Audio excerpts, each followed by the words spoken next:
Hello, this is Naveed Raza. अस्सलाम वालेकुम। रमज़ान मुबारक आपको। रमज़ान चल रहे हैं। This is your favourite show mental health check with Naveed Raza and doctor Kanwal Qadeer. How are you? I am good, how are you? Ramzan कैसे चल रहे हैं? ज़बरदस्त है ना?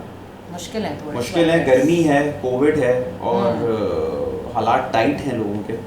तो आज का हमने सोचा शो जो है मेंटल हेल्थ चेक, वो हम बात करेंगे रोज़े पे। रोज़े में जो लोगों की कैफियत होती है उस पर, और लोगों का जो सब्र होता है उस पर, लोगों का जो गुस्सा होता है उस पर, जो रेज होती है उस पर। तो क्यों होता है ऐसा? मेंटली, साइकोलॉजिकली क्या इफ़ेक्ट्स हैं, किस वजह से ऐसा होता है और क्या उसके फ़ायदे हैं, क्या नुकसान हैं, तो इस पर हम कंवल से बात करेंगे। सबसे पहले तो मुझे बताएं कि रोज़ा जो है वो क्या है?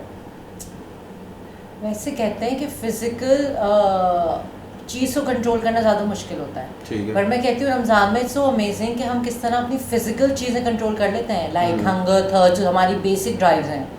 मेंटल सेल्फ को कंट्रोल नहीं कर पाते। भूख प्यास को, अच्छा मुझे ऐसा लगता है भूख प्यास, एक तो सारे घर के पले हुए हैं ना, सब अपनी माँ के लाडले हैं, तो भूखे हैं तो अगले को ये साबित करना होता है कि भूखा हूँ यार मैं। मतलब ये आपने रोज़ा माशरे के लिए नहीं रखा, आपने रोज़ा अपने ऑफिस कोलीग्स के लिए नहीं रखा, आपने रोज़ा अपने लिए रखा है, अपने सब्र के लिए रखा है, अल्लाह ताला के लिए रखा है, अपनी बॉडी को डिटॉक्स करने के लिए रखा है। बिल्कुल। तो ये मेंटली रोज़े का क्या इम्पैक्ट आता है अच्छे लोगों पे और बुरे लोगों पे?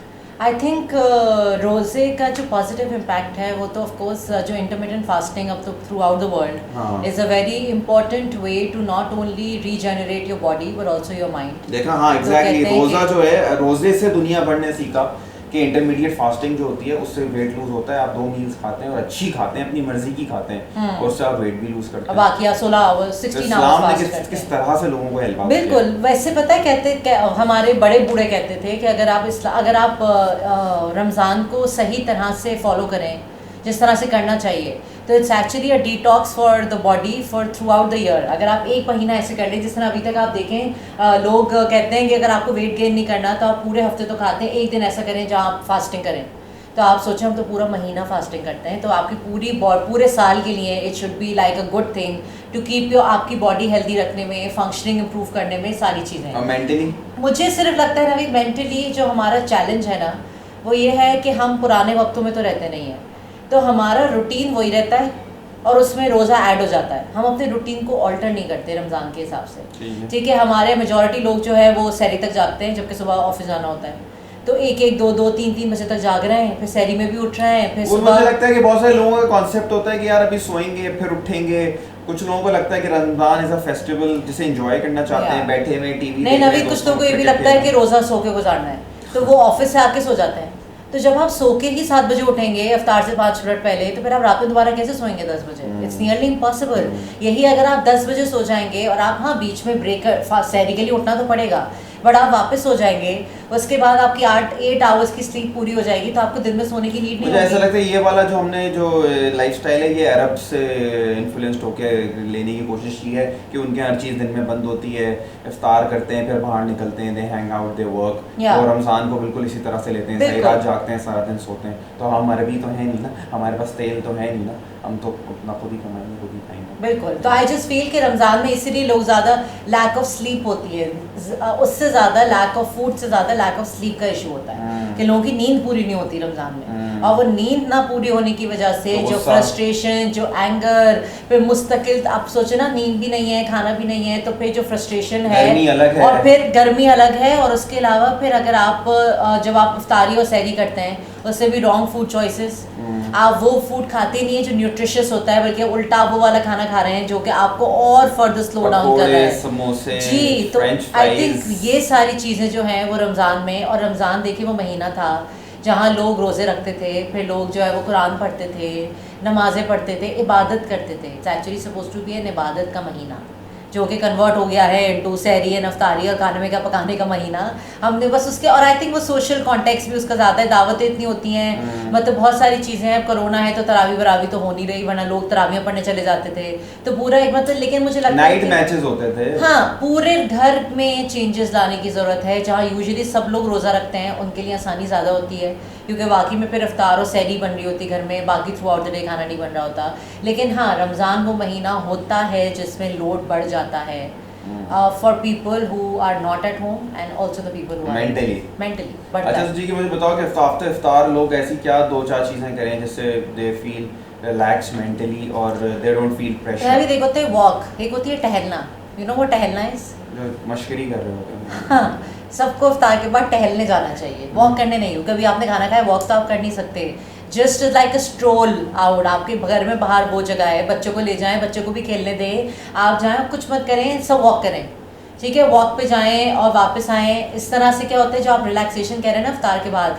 फिर सब बैठे हैं, फिर किसी को सिपारा पढ़ना है, कुरान पढ़ना है, तो वो सारी मतलब एक रूटीन की तरह पूरे घर का रूटीन सेट करें। क्योंकि जब आप घर का रूटीन सेट करते हैं तो देखें बच्चों का भी ऑटोमेटिकली सेट हो जाता है। जहाँ आपने देखा है, जहाँ मनाल हमारी बेटी वक्त 3 दफ़ा खाना खाती थी, आचले से अभी पहली दफ़ा खाना खाया पूरे दिन में, क्योंकि वो हमें भी देखती है ना कि हम रोज़ा रखे हुए हैं तो अच्छा नमाज पढ़ना इटसेल्फ इज एक्सरसाइज, नमाज पढ़ना इटसेल्फ इज एक्सरसाइज, इबादत करना। और फिर ऑफ कोर्स अगर आपको लगता है कि भाई जो रूटीन है वो रूटीन रखें जो आपके लिए सूटेबल है। और इबादत में 2 तरह से आपकी चीज़ें हो रही हैं, एक तो फिजिकली आप एक्सरसाइज हो रही है और मेडिटेशन तो आप कर ही रहे हैं अल्लाह ताला से कनेक्शन। तो ये mentally I think Ramzan is a treat for those जो अपने आप को पूरा साल बिजी रहते हैं, पूरा साल पागल बने रहते हैं, फिर वर्किंग आवर्स कम हो जाते हैं तो फैमिली टाइम बढ़ जाता है। तो I think it's a perfect time to spend time with your family. What message you want to give to those वो जो रमज़ान में रोड पे इंसान कम, पार्डन माय लैंग्वेज, कुत्ते ज़्यादा बने हुए होते हैं और काट रहे होते हैं? नहीं तो वो उन लोगों के लिए तो मेरी एडवाइस है कि प्लीज़ आप लोग अपने घर पर ही रहें, घर से बाहर मत निकलें, क्योंकि दूसरे लोगों की ज़िंदगी मुश्किल। पहला रोज़ा था और मैंने रोड पे तकरीबन तो 25 लड़ाइयाँ देखी। जी ऑफ कोर्स, क्योंकि जबकि टॉलरेंस, जबकि मैंने यही कहा ना, जहाँ आपने अपनी फिजिकल नीड्स को रोक लिया, वहाँ साइकोलॉजिकल नीड्स क्या चीज़ है, मुझे लगता है इसमें तो आपको एक दूसरे का मजीद ख्याल रखना चाहिए। बिल्कुल, कि भाई सबने रोज़ा रखा हुआ है, सब थके हुए होंगे, बजाय डांटने के आप जो है वो ऑफ कोर्स आप थोड़ा कंसोल कर ले उन्हें। आप देखते हैं हमारे घर में जो लड़की काम करती है, मैं उसको 3 दफ़ा कहती हूँ मैं रोज़ा रखा हुआ है, चीज़ छोड़ दो, इफ्तार के बाद कर लेना या कल कर लेना। सिर्फ इसलिए कि it is about caring for each other. मतलब एहसान वाली, बाकी एहसान वाली कोई बात नहीं कि आपने रोज़ा रखा हुआ है, लेकिन ऑफ कोर्स और दूसरा एक मुझे लगता है कि हमारे अंदर एक टॉलरेंस लानी चाहिए। इसमें भी साइकोलॉजिकल बहुत ज़्यादा आपका उसमें लेन देन है कि अगर आपने रोज़ा रखा हुआ है और किसी और ने नहीं रखा हुआ, या वो किसी और मज़हब से है या किसी और सेक्ट से है या किसी से भी है, तो आप उस पर ये इम्प्लीमेंट करते क्यों हैं? ये क्या साइकोलॉजिकल है? हमारा तो फेवरेट सवाल है, रोज़ा रखा है भाई, आपको क्या है, आपने रोज़ा रखा है ये बहुत है।